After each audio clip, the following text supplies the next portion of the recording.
Salman F Rahman ও আনিসুল হক 10 দিন করে রিমান্ডে, শুনানি ঘিরে আদালতে নজিরবিহীন নিরাপত্তা। আসামি পক্ষে ছিলেন না কোনো আইনজীবী, বিএনপি পন্থীদের মিছিল স্লোগান।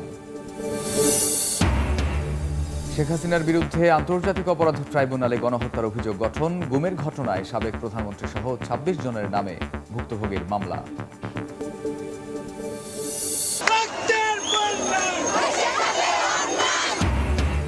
চার দফা দাবিতে শাহবাগ থেকে ধানমন্ডি বৈষম্য বিরোধী ছাত্র আন্দোলনের র্যালি, পাল্টা অভ্যুত্থানের চেষ্টা করলে জবাব দেওয়ার হুঁশিয়ারি সমন্বয়কদের।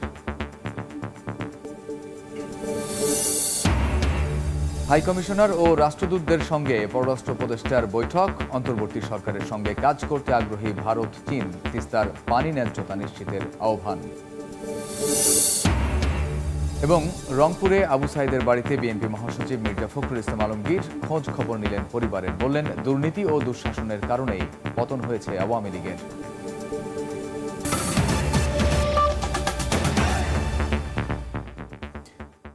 সময় সংবাদের সঙ্গে আছি আমি কামরুজ্জামান মামুন। শেখ হাসিনার সাবেক উপদেষ্টা সালমান এফ রহমান ও সাবেক আইনমন্ত্রী আনিসুল হকের 10 দিন করে রিমান্ড মঞ্জুর করেছেন আদালত। নিউমার্কেট থানায় হত্যা মামলার তাদের রিমান্ড আবেদন করলে তা মঞ্জুর করেন বিচারক।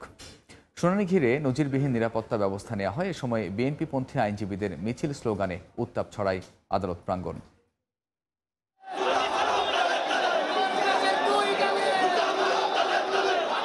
ব্যাপক নিরাপত্তা পাহারায় বুধবার সন্ধ্যায় ঢাকার সিএমএম আদালতে নেওয়া হয় একদিন আগে গ্রেপ্তার হওয়া উপদেষ্টা সালমান এফ রহমান এবং সাবেক আইনমন্ত্রী আনিসুল হককে। আইনজীবী ও সাধারণ মানুষের বিক্ষোভকে কেন্দ্র করে পুলিশের পাশাপাশি মোতায়েন করা হয় বিজিবি ও সেনাবাহিনী। নিউমার্কেট থানায় দায়ের করা হত্যা মামলায় 2 আসামির 10 দিন রিমান্ড চাইলে তা মঞ্জুর করেন আদালত। ঢাকা আইনজীবী সমিতির সভাপতি বলেন, কোটা সংস্কার আন্দোলনকে কেন্দ্র করে তাদের ইন্ধনেই 16 জুলাই ঢাকা কলেজের সামনে সংঘর্ষে এক শিক্ষার্থী ও এক হকারকে হত্যা করা হয়। এই গণঅভ্যুত্থানকে এরা ধ্বংস করতে চেয়েছিল। এরা দেশের শত্রু, এরা জাতির শত্রু, এরা শিশু কিশোরের রক্তের উপরে দাঁড়িয়ে দেশ শাসন করতে চেয়েছিল। সালমান এফ রহমান ও আনিসুল হককে এজলাস কক্ষ থেকে বের করে আনার সময় বিক্ষুব্ধ আইনজীবী ও জনতার তোপের মুখে হিমশিম খেতে হয় আইন শৃঙ্খলা রক্ষা বাহিনীকে। বাদী আদালতে উপস্থিত ছিল, সে বলেছে এদের নির্দেশে সহযোগিতায় যোগ সাথে আমার সন্তানকে হত্যা করা হয় এবং তারা 10 দিন রিমান্ড চেয়েছিল। প্রসিকিউশন 10 দিনের রিমান্ড মঞ্জুর করা হয়েছে। এদিকে আসামিদের সর্বোচ্চ সাজার দাবি জানান বিক্ষুব্ধ সাধারণ আইনজীবী। আমাদের যারা ছোট বাচ্চা, এই বাচ্চাদের বুকে এরা নির্মমভাবে গুলি করেছে। আমরা সাধারণ আইনজীবী হিসাবে এই খুনিদের সর্বোচ্চ শাস্তি মৃত্যুদণ্ড চাই। রাজধানীর সদরঘাট দিয়ে নৌপথে পালিয়ে যাওয়ার সময় মঙ্গলবার রাতে কোস্টগার্ডের হাতে আটক হন সাবেক প্রধানমন্ত্রীর বেসরকারি খাত বিষয়ক উপদেষ্টা সালমান এফ রহমান এবং সাবেক আইনমন্ত্রী আনিসুল হক। সাদিকুর রহমান, সময় সংবাদ, ঢাকা। শিক্ষার্থীদের গুলি করে হত্যার ঘটনায় সাবেক প্রধানমন্ত্রী শেখ হাসিনা সহ 9 জনের বিরুদ্ধে মানবতা বিরোধী অপরাধ ও গণহত্যার অভিযোগে আন্তর্জাতিক অপরাধ ট্রাইব্যুনালে মামলা হয়েছে। অভিযোগ দায়ের করা হয় সিএমএম আদালতেও। সেখানে শেখ হাসিনা, ওবায়দুল কাদের সহ 24 জনকে আসামি করা হয়। এছাড়া এক আইনজীবীকে 6 মাস গুম করে রাখার ঘটনায় শেখ হাসিনা, সাবেক আইজিপি ও র্যাব প্রধানকে আসামি করে মামলা করেছেন ভুক্তভোগী। সিয়ামের মৃত্যুর ঘটনায় বাবা বুলবুল কবিরের পক্ষে বুধবার সুপ্রিম কোর্টের আইনজীবী গাজী এমএইচ তানিম আন্তর্জাতিক অপরাধ ট্রাইব্যুনালের তদন্ত শাখায় সাবেক প্রধানমন্ত্রী শেখ হাসিনা সহ 9 জনের বিরুদ্ধে মানবতা বিরোধী অপরাধ ও গণহত্যার অভিযোগে মামলা করেন। গত 15 জুলাই থেকে 5 আগস্ট পর্যন্ত কোটা সংস্কার আন্দোলন দমনে মানবতা বিরোধী অপরাধ ও গণহত্যা সংগঠিত করার অভিযোগে এ মামলা করা হয়েছে। ছোট ছোট বাচ্চাদেরকে গুলি করে হত্যা করেছে, এটা গণহত্যা হয়েছে। এটা কোনো আইসোলেটেড ক্রাইম না যে এটা 302-তে একটা থানায় বা কোর্টে মামলা হবে। এটা হলো একটা সিস্টেম ক্রাইম। একই দিন সিএমএম আদালতে কোটা সংস্কার আন্দোলন ঘিরে সহিংসতায় পুলিশের গুলিতে আরেক শিক্ষার্থী নিহতের ঘটনায় মামলা করেন তার বড় ভাই রাজীব। এখানে শেখ হাসিনা ও ওবায়দুল কাদের ছাড়াও আসামি করা হয়েছে ছাত্রলীগ সভাপতি ও সাধারণ সম্পাদককেও। মামলাটিকে এজাহার হিসেবে গ্রহণ করে তদন্ত করতে কাফরুল থানা পুলিশকে নির্দেশ দেন আদালত। নিহতের বড় ভাই রাজীব বাদী হয়ে আজকে ঢাকার সিএমএম আদালতে এই মামলাটি দায়ের করে তদন্তপূর্বক আইনগত ব্যবস্থা গ্রহণের জন্য ঢাকার কাফরুল থানাকে নির্দেশ প্রদান করেছেন। এছাড়াও সুপ্রিম কোর্টের আইনজীবী সোহেল রানাকে ৬ মাস গুমের ঘটনায় শেখ হাসিনা সহ ২৬ জনের বিরুদ্ধে মামলা করেন ভুক্তভোগী নিজেই। তারা গাড়িতে তুলেই আমাকে নির্যাতন করে, ইলেকট্রিক শক দেয়, আমার আন্ডারগ্রাউন্ডে একটা জায়গা নিয়ে যায়, পরে ওখানে গিয়েও আমাকে টর্চার করে, সকাল বিকাল নির্যাতন করতো রুটিন ওয়াইজ। 1 সেকেন্ডের জন্য ওখানে কেউ শুইতে পারতো না, পিছনে হাত বাঁধা থাকতো, চোখ বাঁধা থাকতো, খাওয়ার সময় একটু লুজ করে দেওয়া হতো। গত ৫ আগস্ট ছাত্র জনতার গণ অভ্যুত্থানের মুখে পদত্যাগ করে দেশ ছাড়েন শেখ হাসিনা। মাইনুল হাসান, সময় সংবাদ, ঢাকা। শিক্ষার্থীদের আন্দোলন ঘিরে সব হত্যার বিচার হবে আন্তর্জাতিক অপরাধ ট্রাইব্যুনালে। শেখ হাসিনা সহ নির্দেশদাতারাও ছাড় পাবে না বলে জানিয়েছেন আইন উপদেষ্টা ডক্টর আসিফ নজরুল। সকালে সচিবালয়ে সংবাদ সম্মেলনে তিনি জানান, আন্দোলন ঘিরে করা সব মিথ্যা মামলা ৩১ আগস্টের মধ্যে প্রত্যাহার করা হবে। এছাড়া ১০ কর্মদিবসের মধ্যে বিচার বিভাগের সব কর্মকর্তা ও পরিবারের সদস্যদের সম্পদের বিবরণী জমা দেওয়ার নির্দেশ দিয়েছেন তিনি। অন্তর্বর্তীকালীন সরকারের আইন, বিচার ও সংসদ বিষয়ক উপদেষ্টা হিসেবে দায়িত্ব নেয়ার পর সচিবালয়ে প্রথম আনুষ্ঠানিক সংবাদ সম্মেলনে কথা বলেন ডক্টর আসিফ নজরুল। ছাত্র জনতার আন্দোলনের সময় হত্যা, মিথ্যা ও হয়রানিমূলক মামলা প্রত্যাহারের পাশাপাশি এতে উঠে আসে নির্বাচন কমিশন ও বিচার বিভাগ সংস্কার সহ নানা প্রসঙ্গ। বিচার বিভাগ সংস্কারের উদ্যোগ নেয়ার কথা জানিয়ে বলেন, আগামী ১০ কর্মদিবসের মধ্যে বিচার বিভাগের সকল কর্মকর্তা এবং তাদের পরিবারের সদস্যদের দেশে বিদেশে থাকা স্থাবর অস্থাবর সম্পত্তির বিবরণী জমা দিতে হবে। ১ জুলাই থেকে ৫ আগস্ট পর্যন্ত হত্যাকাণ্ডের সঙ্গে জড়িতদের আন্তর্জাতিক অপরাধ ট্রাইব্যুনালের আওতায় বিচার করা হবে। এর আওতায় আসবেন সাবেক প্রধানমন্ত্রী সহ সংশ্লিষ্ট সর্বোচ্চ ব্যক্তিরাও। যে ইন্টারন্যাশনাল ক্রাইম ট্রাইব্যুনাল অ্যাক্ট আছে, সেই আইনে হত্যাকাণ্ডের সাথে জড়িত ব্যক্তিরা তাদের সকলকে বিচারের আওতায় আনা সম্ভব। সাবেক সরকার প্রধান সহ অন্য যারা জড়িত থাকার অভিযোগ রয়েছে সর্বোচ্চ পর্যায়ে আমরা এখানে কোনো ছাড় দিব না। বিচারে সত্যিকারের স্বচ্ছতা, নিরপেক্ষতা নিশ্চিত করার জন্য আমাদের ইনভেস্টিগেশন টিম থাকবে, তারা কাজ করবে জাতিসংঘের তত্ত্বাবধানে। ১ জুলাই থেকে ৫ আগস্ট পর্যন্ত রাজধানীতে হওয়া সকল মামলা বৃহস্পতিবারের মধ্যে এবং সারা দেশের মামলা ৩১ আগস্টের মধ্যে প্রত্যাহার করা হবে। বৃহস্পতিবারের মধ্যে ঢাকা শহরে যে মিথ্যা এবং হয়রানিমূলক মামলা হয়েছিল সেগুলি প্রত্যাহার সম্পন্ন হবে। সারা দেশে গণ আন্দোলনে যে মিথ্যা এবং ষড়যন্ত্রমূলক মামলা হয়েছিল সেগুলি ৩১ আগস্টের মধ্যে আমরা আশা করছি প্রত্যাহার করা হবে। সংবিধান সংশোধন করা হবে কিনা এমন প্রশ্নে জানান, এ বিষয়ে উপদেষ্টা পরিষদে আলোচনা করা হবে। প্রসূন আশিস, সময় সংবাদ, ঢাকা। আওয়ামী লীগ বীর মুক্তিযোদ্ধাদের ভাবমূর্তিও ক্ষুণ্ণ করেছে বলে মন্তব্য করেছেন অন্তর্বর্তী সরকারের মুক্তিযুদ্ধ বিষয়ক উপদেষ্টা ফারুক ই আজম। সকালে সাভারে জাতীয় স্মৃতিসৌধে মহান মুক্তিযুদ্ধে বীর শহীদদের প্রতি শ্রদ্ধা নিবেদন শেষে একথা বলেন তিনি। উপদেষ্টা বলেন, কোটা সংস্কার আন্দোলনে মুক্তিযুদ্ধের বিষয়টি প্রধান হয়ে এসেছে, যা জাতীয় ও আন্তর্জাতিকভাবে মুক্তিযোদ্ধাদের ওপর নেতিবাচক প্রভাব ফেলেছে।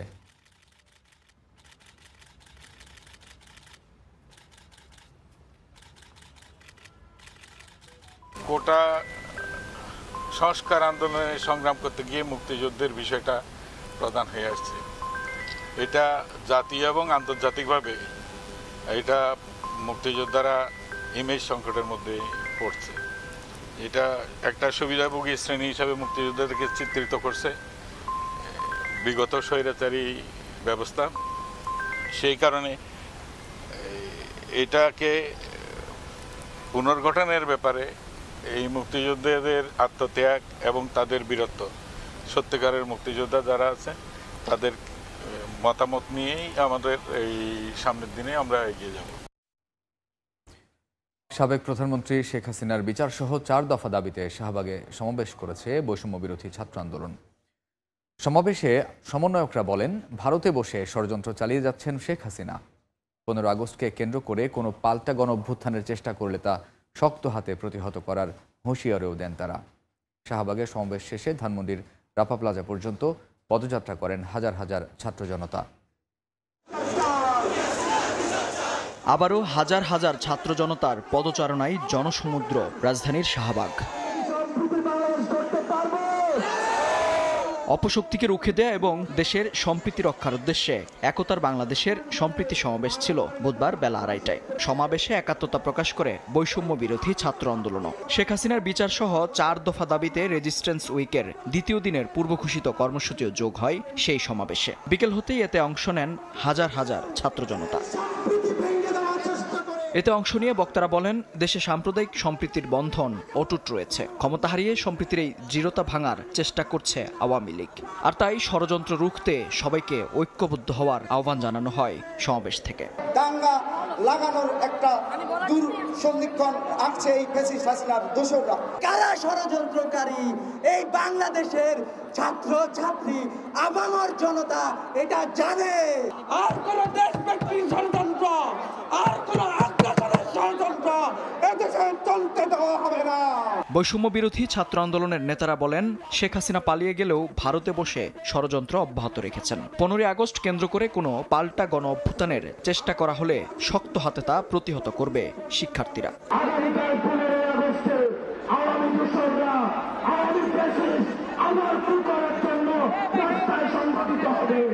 আমরা স্পষ্ট করে বলে দিতে চাই, যদি যেখান থেকেই হোক পাল্টা গণ অভ্যুত্থানের চেষ্টা করে থাকেন, তাহলে আপনাদের গায়ে বাড়া জানাজা পড়ার লোক খুঁজে পাবেন না। সমাবেশ শেষে শাহবাগ থেকে ধানমন্ডি পর্যন্ত পদযাত্রায় অংশ নেন শিক্ষার্থীরা। মিছিলটি রাপা প্লাজার সামনে পৌঁছালে নিহতদের স্মরণে 1 মিনিট নীরবতা পালন করার পাশাপাশি অবস্থান কর্মসূচি পালন করেন তারা। মেহেদী হাসান, সময় সংবাদ, ঢাকা। হাই কমিশনার ও রাষ্ট্রদূতদের সঙ্গে বৈঠক করেছেন পররাষ্ট্র উপদেষ্টা তৌহিদ হোসেন। এ সময় অন্তর্বর্তীকালীন সরকারের সঙ্গে কাজ করার গভীর ইচ্ছা প্রকাশ করেছে ভারত ও চীন। এদিকে তিস্তার পানি ন্যায্যতা নিশ্চিতে ভারতের প্রতি আহ্বান জানিয়েছেন পররাষ্ট্র উপদেষ্টা। পররাষ্ট্র বিষয়ক উপদেষ্টাকে নতুন দায়িত্বের জন্য অভিনন্দন জানিয়েছেন বিভিন্ন দেশের প্রতিনিধিরা। বুধবার সকালে পররাষ্ট্র মন্ত্রণালয়ে উপদেষ্টাকে নিজ দেশের পক্ষ থেকে শুভেচ্ছা জানান ভারতীয় হাই কমিশনার ও চীনের রাষ্ট্রদূত। এ সময় অন্তর্বর্তীকালীন সরকারের সঙ্গে কাজ করতে ও বাংলাদেশের সঙ্গে সম্পর্ক উন্নয়নের কথা জানান তারা। Conveyed our intention to engage with the new government to ensure that our partnership benefits the common people in both our countries. Any discussion regarding Sheikh There was no Hasina? specific agenda for the discussion. China strictly follow the principle of non-interference in other countries' internal affairs. এদিন পররাষ্ট্র উপদেষ্টা তৌহিদ হোসেনের সঙ্গে সাক্ষাৎ করেন যুক্তরাজ্যের high commissioner Sarah cook ও বাংলাদেশে নিযুক্ত সৌদি রাষ্ট্রদূত ইসা বিন ইউসুফ আল দুহাইলান। এদিন ইউরোপীয় ইউনিয়নের চার্জ দ্য অ্যাফেয়ার্স বার্ন্ড স্পেনিয়ার বলেন, পলাতক কোনো নেতাকে রাজনৈতিক আশ্রয়ের সিদ্ধান্ত নেবে সদস্য রাষ্ট্রগুলো। এক্ষেত্রে ইইউর কোনো অবস্থান নেই।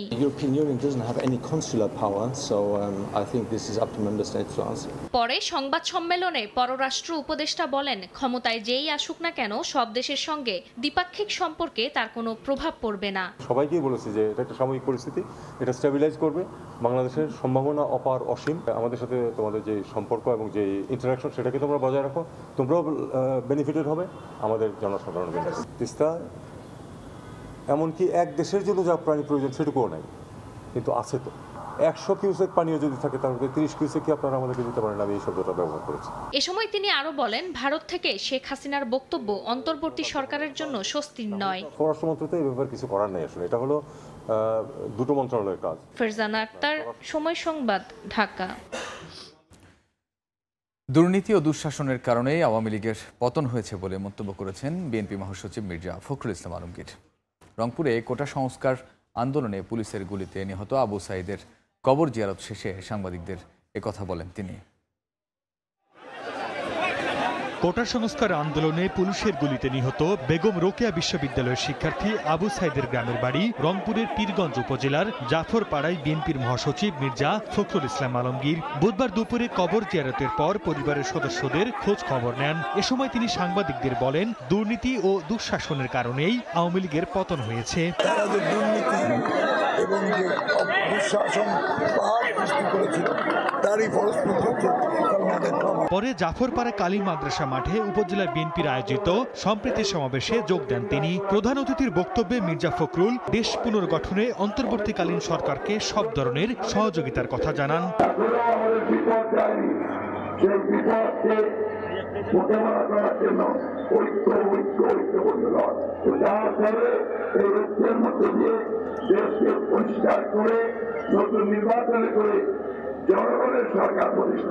এর আগে সকালে নীলফামারী সৈয়দপুরে উপজেলা বিএনপির কার্যালয়ে নেতাকর্মীদের সঙ্গে কথা বলেন বিএনপির মহাসচিব। 15 আগস্ট ঘিরে আওয়ামী লীগ যাতে কোনো সহিংসতা করতে না পারে সেজন্য সর্বশক্তি দিয়ে সবাইকে প্রতিহত করার আহ্বান জানান তিনি। সর্দার মোহাম্মদ আরিফ, সময় সংবাদ। দেশের ব্যাংক খাতের দুর্বলতার জন্য বাংলাদেশ ব্যাংককেই দায়ী বলে মনে করেন নবনিযুক্ত governor doctor Ahsan H Mansur. প্রথম দিন কার্যালয়ে এসে তিনি সাংবাদিকদের প্রশ্নের জবাবে বলেন, বর্তমানে বাংলাদেশ ব্যাংকের বড় চ্যালেঞ্জ উচ্চ মূল্যস্ফীতি নিয়ন্ত্রণ। অর্থ পাচারকারীদের শান্তিতে ঘুমাতে দেওয়া হবে না বলেও হুঁশিয়ার করেন তিনি। দেশে সার্বিক মূল্যস্ফীতি 12% ছুঁই। খাদ্যের মূল্যস্ফীতি 14.10%, যা গত 13 বছরের মধ্যে সর্বোচ্চ। ঠিক এরকম সময়ে বাংলাদেশ ব্যাংকের 13তম গভর্নরের দায়িত্ব পেলেন বিশিষ্ট গবেষক ডক্টর আহসান এইচ মনসুর। বুধবার প্রথম কর্মদিবসে কেন্দ্রীয় ব্যাংকের কর্মকর্তারা স্বাগত জানান তাকে। পরে সাংবাদিকদের সঙ্গে মত বিনিময় সভা করেন নতুন গভর্নর। বলেন, বর্তমানে বাংলাদেশ ব্যাংকের বড় চ্যালেঞ্জ উচ্চ মূল্যস্ফীতি নিয়ন্ত্রণ, বৈদেশিক মুদ্রার রিজার্ভ বৃদ্ধি ও ব্যাংক খাতকে দুর্নীতিমুক্ত করে শৃঙ্খলা ফিরিয়ে আনা। ব্যাংকিং খাতের এই দুর্বলতার জন্য বাংলাদেশ ব্যাংকও তো কিছুটা দায়ী। এই দায়বদ্ধতাকেই আমি মনে করি যে আমাদের সেন্ট্রাল পিলার হিসেবে নিতে হবে, যে good governance within the bank, যাতে যে কোনো অডিট ইন্সপেকশন যেটাই রেজাল্ট আসুক না কেন সেটা আপনাদেরকে দেওয়া হবে না, কিন্তু সেটার ভিত্তিতে অ্যাকশনে চলে যেতে হবে। কালো টাকা উদ্ধারে নোট বাতিলের পরিকল্পনা আপাতত নেই, তবে সরকারের সঙ্গে আলোচনা করে অর্থ পাচারের পথ বন্ধ করা হবে বলেও এ সময় জানান তিনি। যে আন্তর্জাতিক সহায়তা নিয়ে অভ্যন্তরীণ আইনগত প্রসেসগুলোকে ফলো করে আমরা এমন একটা সিচুয়েশন করব যাতে যারা টাকা নিয়ে গেছেন তারা যেন একটু কষ্টে থাকে। এর আগে সচিবালয়ে অর্থ উপদেষ্টা সালেহ উদ্দিন আহমেদের সঙ্গে বৈঠক করেন নতুন গভর্নর। এ সময় অর্থের অপচয় রোধ ও ব্যয় সাশ্রয়ে মনোযোগী হওয়ার কথা জানান অর্থ উপদেষ্টা সালেহ উদ্দিন আহমেদ। যারা বিদেশ থেকে তারা ইনফ্লেশন রেটটা দেখে, তাই না, অনেক ব্যাপার প্রজেক্ট করে তারা কি করবে, কত মাস মূল্যস্ফীতি হবে, কত তাদের রিটার্ন হবে, নেট রিটার্ন। অতএব ব্যবসা বাণিজ্যের ব্যাপারে শুধু আন্তর্জাতিক দেশের ব্যবসা বাণিজ্য আর আন্তর্জাতিক ব্যবসা বাণিজ্য, অতএব এটা আমাদের একটা ফার্স্ট একটা খুব জরুরি পদক্ষেপ আমরা নিচ্ছি। এ সময় বাংলাদেশ ব্যাংকের গভর্নর জানান, বৈদেশিক মুদ্রা রিজার্ভের সংকট রাতারাতি যাবে না। সাইফুল ইসলাম, সময় সংবাদ, ঢাকা। সময় টেলিভিশন 7 দিন বন্ধের বিষয়ে কোনো আদেশ দেননি হাইকোর্ট। এ বিষয়ে পরবর্তী শুনানির জন্য 22 আগস্ট দিন ধার্য করা হয়েছে। বিচারাধীন বিষয় হওয়ায় সময় টেলিভিশনের সম্প্রচার বন্ধ করা যাবে না বলেও জানিয়েছেন টেলিভিশনের ব্যবস্থাপনা পরিচালকের আইনজীবী ব্যারিস্টার মাহবুবউদ্দিন খোকন। সময় টেলিভিশনের তাদের যে আভ্যন্তরীণ শেয়ার হোল্ডারদের মধ্যে যে রেজুলেশন তারা করেছিল মেরিন ইন্ডিয়া রেটকে তারা ইনভলভ করার জন্য, এবং তার ফাংশনিং আরেকজন মেরিন ইন্ডিয়া করেছে, সেটা ইলিগাল। ইন দ্য সেন্স হলো এটা কী কারণ ইলিগাল, ওদের আর্টিকেল সাবস্টিটিউশনে বলা আছে গ্রুপ এ গ্রুপ বি। এটা হলো গ্রুপ এ হলো প্রমোটার, যারা promoter director share holders. Group B হলো যারা সাবসিকুয়েন্ট পারচেজার, যারা পরবর্তীতে যারা কিনেছে। তো সিটি গ্রুপ যেটা, সেটা তাদের বলছে তাদের 45টা অর্গানাইজেশনে ভাঙচুর হবে, এই জন্য তারা এটা বন্ধ করে দিতে চায়, এই জন্য তারা এই সিদ্ধান্ত নিচ্ছে। আমরা চ্যালেঞ্জ করেছি, জোবাই সাহেব ওনাদের one of the share holders, S A group managing director, S A গ্রুপের শেয়ার হোল্ডার, চ্যালেঞ্জ করেছে। প্রথম হলো যে প্রপার নোটিশ দেওয়া হয়নি, দ্বিতীয় হলো যে তাকে ইনফর্ম করছে 3 ঘন্টা আগে, থার্ড হলো যে স্পষ্ট বলা আছে আর্টিকেলস অফ অ্যাসোসিয়েশনে যে এই কোম্পানির একজন এ গ্রুপ থেকে ম্যানেজিং ডাইরেক্টর, বি গ্রুপ থেকে চেয়ারম্যান থাকবে, আবার যদি চেঞ্জ হয়, যদি মানে আবার এ গ্রুপ থেকে চেয়ারম্যান হলে বি গ্রুপ থেকে ম্যানেজিং ডাইরেক্টর হবে, এই বাই রোটেশন হবে। তো তারা যেটা করছে অ্যামালগেমেট করে ফেলছে, ভায়োলেশন অফ দ্য তাদের আর্টিকেলস মেমোরেন্ডাম, তারা বি গ্রুপ থেকে চেয়ারম্যান ও ম্যানেজার নিয়োগ করছে, সেটা তাদের আর্টিকেল ভায়োলেশন। কোর্ট উভয়পক্ষে শুনে কোর্ট অ্যাডমিশন করেছে।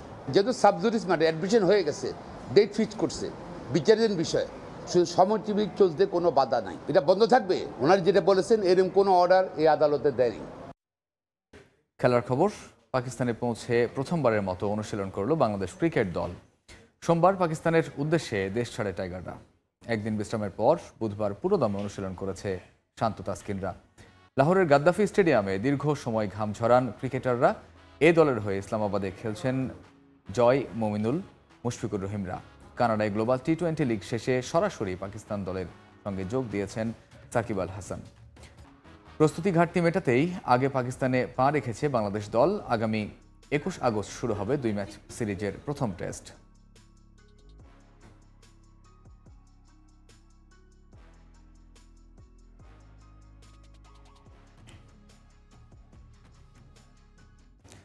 এ পর্যায়ে শীর্ষ সংবাদগুলো জানিয়ে দিচ্ছে আরেকবার। সালমান এফ রহমান ও আনিসুল হক 10 দিন করে রিমান্ডে। শুনানি ঘিরে আদালতে নজিরবিহীন নিরাপত্তা। আসামি পক্ষে ছিলেন না কোনো আইনজীবী। বিএনপি পন্থীদের মিছিল স্লোগান।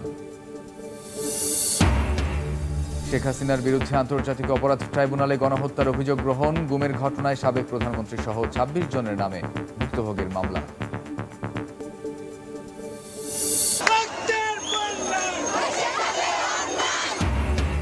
4 দফা দাবিতে শাহবাগ থেকে ধানমন্ডি বৈষম্য বিরোধী ছাত্র আন্দোলনের র্যালি। পাল্টা অভ্যুত্থানের চেষ্টা করলে জবাব দেওয়ার হুঁশিয়ারি সমন্বয়কদের।